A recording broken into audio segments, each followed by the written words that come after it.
Just put it in my pocket. My clicker is not working, but we'll manage to find a way. Don't worry. Everything will work. Hopefully. Nope. Maybe your clicker will work. It's okay. It's okay. It's all about finding that balance and not getting angry with your clicker, which never always doesn't work the moment you really need it. It will work with your kids when they click it by mistake. You're in a call, right?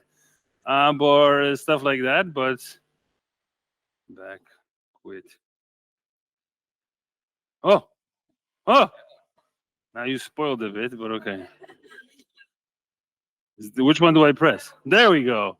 I'm Tomek. This is me on my vacation with my Żonobika. It's a very nice shirt. Let me introduce myself quickly. I'm Tomek. I'm an Agile Coach and Manager at McKinsey. Sometimes considered one of the great consulting companies that does all the great Agile transformation you all love and hear about in the news, or let's say on Slack or on Reddit or wherever you get the source of memes you look for. Those are not the transformation I was part of. So I primarily focus on large-scale Agile transformations, 1,000 people or more. Recently became also a professional Kanban trainer. Be a sort of my passion, the whole measuring and making sure teams are predictable and get stuff done rather than think about how to get stuff done.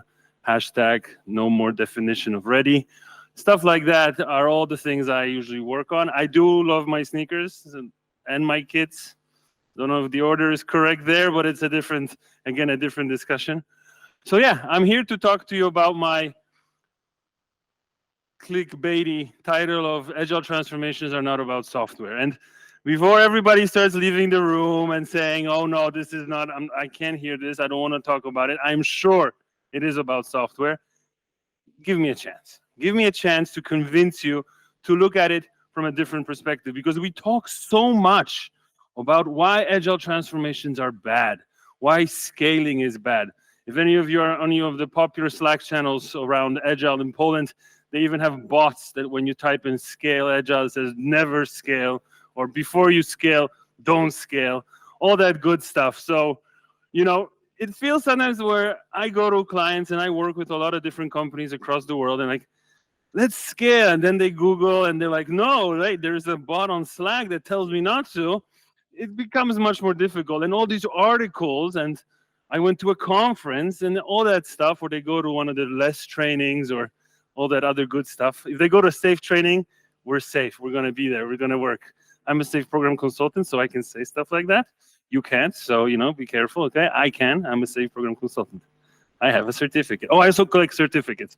Sorry. Side topic. I have a lot. I got all of them. Scrum study. Okay. Yeah, so we talk so much about why scaling. Don't leave. Okay. One. It's okay. I understand. Too much.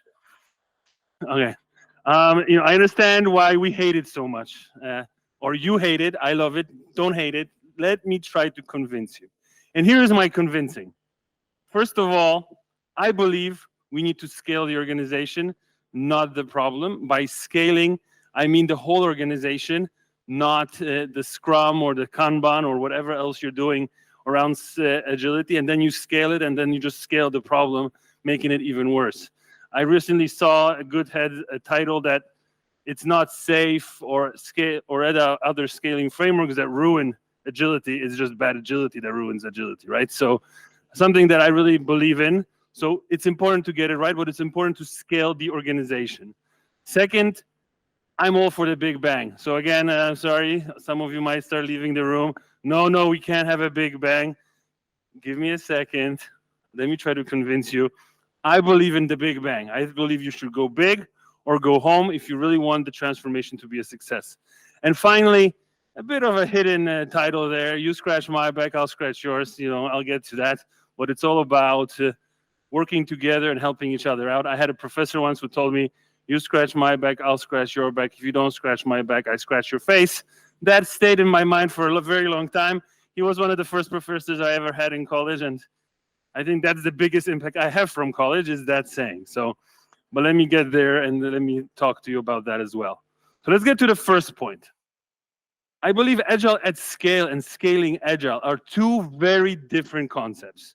We talk a lot about less. I'm a less practitioner, so I can say things about less. Okay, I got the certificate. Okay, I got the Nexus certificate too. Like I said, I like my certificates. I can talk about Nexus. I get a certificate, and I have a SAFe certificate. I can give certificates, so I can talk about SAFe. They're all talking about one thing, about scaling Agile teams. So you have one team, now you're going to have 10 teams. It always talks about the adding more teams. And the second most important thing, which is also why there's so much hate out there, they're talking about scaling on a structure level. And I don't agree with that. I don't believe if you want to really become an Agile organization, you cannot just focus on structure. There's also the whole discussion about Spotify model, right? And always people focus again on the structure of the Spotify model, talking about tribes, chapters, all that stuff. I tried to translate tribes to one Polish client. It took us 2 weeks and was one of the funnest exercises we ever had, and including translating the roles to be like chieftain or we had a lot of good names. All of them were bad, so we just stayed with tribe leader, for example. But it's all focuses on structure. And I think that's the number one problem with thinking of scaling Agile. We want to think of Agile at scale. So we want to apply agility across the whole organization. So if you think about the organization, it has 5 main components. The strategy aspect. The strategy has to be in the center. Without the strategy, nothing else will work. If agility is not there to support the strategy of organization, doesn't matter. If you're adding more teams, and you're just thinking, that's what I want to do. I want to have more teams, and I want to have my company to be an article later. You're doing it for the wrong reasons. You need to focus on the strategy. How will agility help me achieve what I want to achieve in an organization, whether it's time to market, customer centricity, or other things that are your problem that you want to solve. But to do that, then you need to go holistic. You need to look at the people aspect. If you bring in Agile people, you now have to change the way you recruit Agile people. At one company, they wanted to be a digital company, like all the startups out there, except there's 10,000 people working there, but that's a different thing. But they wanted to hire like startups hire. But their cycle time or their lead time for hiring people is around 60 to 90 days. If there's any developers in the room, if the recruiting process takes 60 to 90 days, you will find 10 jobs during those 60 to 90 days. So, for example, that needs to change. None of the scaling frameworks talk about that aspect, well, except SAFe that puts a little icon right next to the customer icon. Hey, you get it? No? Okay. There is no customer icon on the SAFe. Yeah. So, things like that. When it comes to process, you need to change the process. It's not just about adding the Scrum of Scrum, and then all of a sudden you have scaled agility. It's about changing the way you prioritize work. How do you change the budgeting process, the controlling process, all the processes, the committees that these organizations have? You need to think about that and change that as well. There's, of course, technology, but Agile transformations are not about software, so we're going to skip that one.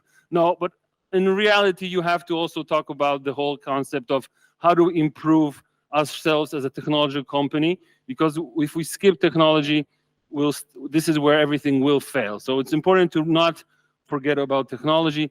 And structure, yes, it is one of the 5 most important things, but it's just one of the 5, not just structure. So this is very important. And this is what I want you to sort of take away, is that Agile at scale and scaling Agile, I strongly believe, and I hope you agree with me now, are 2 different things, right? So next time you write an article or a post somewhere saying SAFe sucks, just talk about it from the structure perspective, and don't forget that there's more to it than just structure. So what can you do to get Agile at scale right? Hire a consultant. I had to, I'm sorry, I just had to. But what I mean by that, hire someone, okay, maybe he's a consultant. I'm sorry, I didn't want to offend you, but I'm too, so we're in the same boat, okay. It's okay, 2 people, so it's not that bad, just 2 people gone. Okay. Well, the bad feedback is coming. Okay. So why I mean by hiring consultant, don't have to hire me or don't have to hire any consulting company, but hire someone external, because you want someone to give you that different view, to give you that different perspective. We like to be like cooking lobsters. You know the whole story about a lobster. You boil it slowly, then it doesn't know it gets cooked. We can do the same to ourselves in large organizations or in organizations. We might actually not know there is a problem until somebody shows up and tells us there is a problem or gives us an outside-in perspective. That's what I mean by hiring consultants. Hire someone who has a different view than you to be that person who will challenge you. Next, think top down. Unfortunately, I don't believe in transformations that start bottom up. They will always hit some sort of ceiling. So the quicker you engage the leadership in your organization, either it's just the CTI, like this, the technological organization, or any organization where you want to change, the better, the higher the chances of success. No leaders engaged, no success. Simple as that. Solve the right problems. Don't try to just attack everything and try to change everything at once. Remember to understand holistically and select the problems you want to change. Not everything has to be changed right away. Not everybody has to work on Jira. I know it's like a wet dream of everybody here. Everybody on Jira, yes, finally, peace. But maybe that's not the right problem to solve. I've worked with teams with an Excel. Excel is good enough, really, and much cheaper. Or Google Sheets, up to you. Be framework inspired, not framework agnostic. There's a lot of seen people with titles on LinkedIn. I'm a framework agnostic agile coach. I believe it's better to be framework inspired. All these frameworks have good stuff you can use or adapt to your needs. Don't go and say, no, everything safe is terrible. Well, there's over 1 million people certified, so you have to give them that. They're doing something right.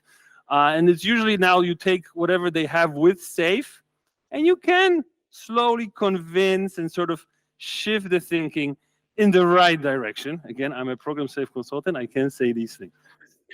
So, and then finally, build to last. One of the transformations I worked on had a change of leadership. The whole organization, all of the leaders changed. New leadership came, and what they saw, they still believed would be there, even they would if they left, right? So build something that is ready to adapt, ready to learn, and ready to change on the circumstances, even if the leaders change, even if the market changes. Do that. So this brings me to my next point. Big bang. I am for the big bang. I believe certain things cannot wait. You cannot wait for months and months until certain things change, and then hopefully they'll change, and then you'll move on. No, certain things need to change while others can evolve. By that, it's very important to say that you are aiming to become an agile organization. That from now on, we will want to, as an organization, live by certain values and principles, and we will we'll set our decision-making process, our way we treat people, we tackle problems in an agile way, and not in a way where some of you will stay there, and then the rest, you will stick to your good old demand management waterfall process. That will never work, because the agile organization will become faster, while that old school, let's say slow organization will unfortunately start slowing you down, right? So you need to make that decision. Either you go home or you go big or just go home, right? Because in the end, it will not work. While other things can evolve, the structure of your teams can evolve. You can move people around. You can add more teams, reduce the number of teams. Those things can evolve. But again, for example, the recruiting process, the way you evaluate people, the way that performance management works, those things need to change from day one, or again, they will hinder your transformation and it will not work. As you see, I have not talked about software too much, so it's still, agile transformations are not about software. Huh? See? Huh? Still, right? Yeah, very good. So and this means that you build a learning organization, right? So on one thing, you have those things that are set. I like to call it like a backbone, a spine. We all have our skeleton, and we can either gain more muscle or gain more fat. It's up to you, but the skeleton stays. You can't really change it unless it breaks, but then it's a different discussion. But what I'm trying to say is that what you are doing your agile transformation, you want to gain muscle, you want to be faster, but you cannot really change your spine, your bone structure, your height that much, right? There's some things you cannot change, and those things you need to move, and this is where the big bang comes in. To build a learning organization, you need to clearly define what Agile is and what Agile isn't. This means building some sort of everyone's favorite playbook, framework, something that now when people have a question, how does Agile works at our organization, you can point them to a direction and don't tell them, read the Scrum guide. Or, of course, read the safe, I don't know, book, whatever, right? No, that's not what you want. You want to craft something and have a clear answer what Agile is and what Agile isn't. Next, think about the interfaces. Don't think about the structure. Think about how teams will collaborate between each other. How will they share knowledge? But also, how will they provide and help each other to be successful? This is also very important. Don't think about all the structure pieces. Think about the working model, the collaboration model, especially with the non-traditional parts like risk, HR, finance, legal, all those departments. Think about how you will work with them. How will they work with you to avoid that sort of bottleneck or that the amount of dependencies you'll have from that. Invest in building internal capabilities. It's great. I would love you to hire all the trainers, consultants out there, but actually to be sustainable, you need to build skills internally, really invest in your people. Sometimes you never know, you might have a hidden Agile gem somewhere who just needs to be sort of brought out of that sad place where they're just doing project management to become Agile or product people. I have seen a lot of articles where they say like Agile Transformations transform old project managers into Scrum Masters. What's wrong with that? I mean, if they're okay, if the mindset is there, where they were just stuck in the wrong place, it should work, no? Hopefully, you invest, it will work. And finally, everyone's favorite, you need to descale to scale. But here I mean more about the processes. There's just so many processes, so many committees in this organization. Do we really need them all? This is where you really should look at how and what you want to sort of simplify and where. Finally, last part of my convincing, it's dependencies will kill any transformation. And all the transformations I've seen, usually at one point after you get all this other things right, dependencies are what kill the transformation. Just one team waiting for another, for another, for another, for another. But that team is doing that, and solving for those dependencies is terrible. One company I work with had, we once organized a quarterly planning session, and we had over 1,500 dependencies. It was great. One of my favorite dependencies, I will need something from IT. What is it? I don't know yet, but I know I'll need it, so I'll just put it out there, right? So it's one of those very good, my favorite dependencies. Oh, we need to hire developers. What type of developers? Just developers, but I want to put it out there. It's a dependency. Okay, great. You know, these types of dependencies will kill any transformation, but it's important to highlight that the amount of dependencies are really what you want to reduce and get rid of in any Agile transformation you do. That's what you want to focus on. So I lied a bit, right? To get rid of dependencies, you do need to think about software, your tech architecture, and overall everything that I was talking about. But you notice that I did not talk about software for the last 20 minutes. So I did keep part of my promise. But yes, the tech part, the software part is also important, but it comes with the dependency aspect, I believe. This is where you can really help teams help you, or scratch my back, I scratch your back type of mentality, if you look at that. And what can you do to solve for dependencies? First of all, look from the customer's perspective. Build your architecture from the customer's perspective, not from your architect's perspective that sits on an ivory tower. I'm sorry, I know your architects in the building, then apologies, you guys are great. Love you. Thank you so much for never finding time. But it's just me. No offense. Yeah, okay. And then here you can use event storming. Google it. I think it's the greatest thing since sliced bread to help teams really put the customer perspective there. Event storming, sit down, bring your leaders, your business leaders, your tech leaders, and sit together or stand together and really plan it out and think about the whole process. Look at it from the perspective of your customer and think about how you want to now bring all those pieces together. Event storming for the win. Really highly suggested. Next thing, measure time to market. I am a professional Kanban trainer, so I thought like I'll bring something just to show. I have a T-shirt to my shirt. So yeah, I mean, measure time to market. This is usually cycle time. Will tell you where the dependencies are very quickly, right? You can very quickly, if you're looking at a large organization, assess the cycle time they have on doing things, and you can quickly, by just looking at that, identify teams that have a lot of dependencies versus teams that are more independent. Cycle time can really tell you a lot. And finally, learn and adapt. This means do not put any of these things you put in the beginning of a transformation into stone. Always and always continuously learn. I'm a big supporter of like the quarterly working of an organization. So you want sort of your organization to work in quarterly sprints. So every quarter you do sort of a stop and reflect type of thinking, so you know if you're going the right direction or not. You need to then build, of course, all the measurements around that to make that work. But I really believe in that, and I think that really helps, instead of just running until you realize you're falling off a cliff, which is usually not a good thing. Finally, remember why you're doing the whole transformation. I talked about 3 aspects, but you also want to remember why you're doing this. This is a great movie, Jerry Maguire. If you've seen it or not, it's highly recommended.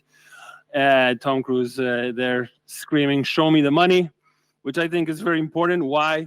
Because what I've seen, a lot of transformations have achieved amazing results, whether it's improving customer centricity, speeding up the time to market, engagement of employees, or productivity improvements. All those things really are there, and you can achieve them if you focus on the right thing. That's it. I'm done. Any questions? Look, I finished before time. It's good. I have so much time for questions now. Thank you. Thank you.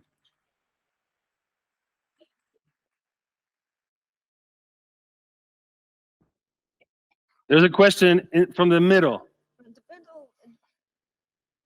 There's a smile to that question, so I'm a bit afraid. I'm gonna hide. I would like just to get one example of successful agile transformation with SAFe, meaning agility by adapting to customer needs changes. Is that a statement or a question? I don't know. I don't do SAFe implementation, so I can't tell you.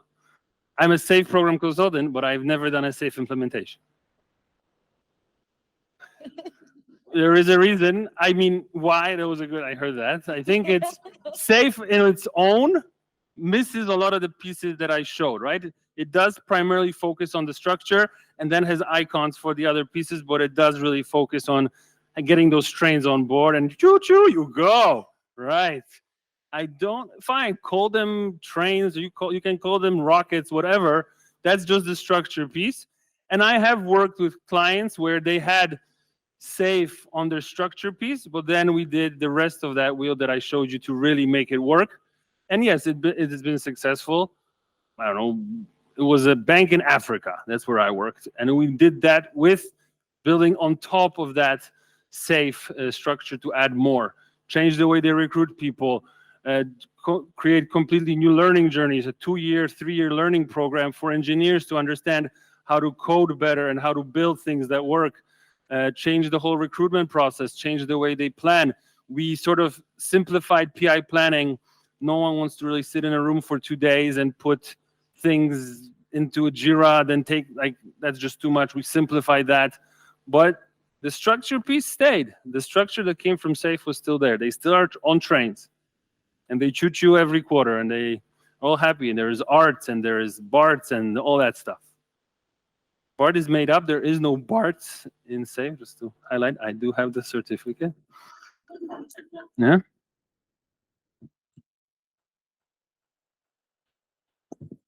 You showed this 5 important aspects when it comes to agility at scale. Like, if you start the transformation, do you have like a process, like focusing on each part of it, like from the most important one to the less important one? Like, what is your approach in terms of handling this 5?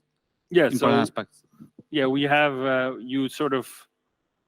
you create teams that focus on each part, and they work in sprints usually to deliver against the backlog across those 5 parts.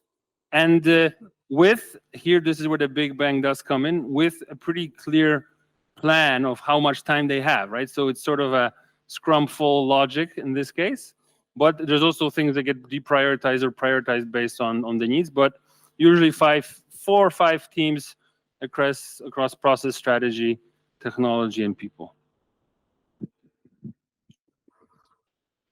Any other questions? Okay. Very good. Thank you. Thank you very much.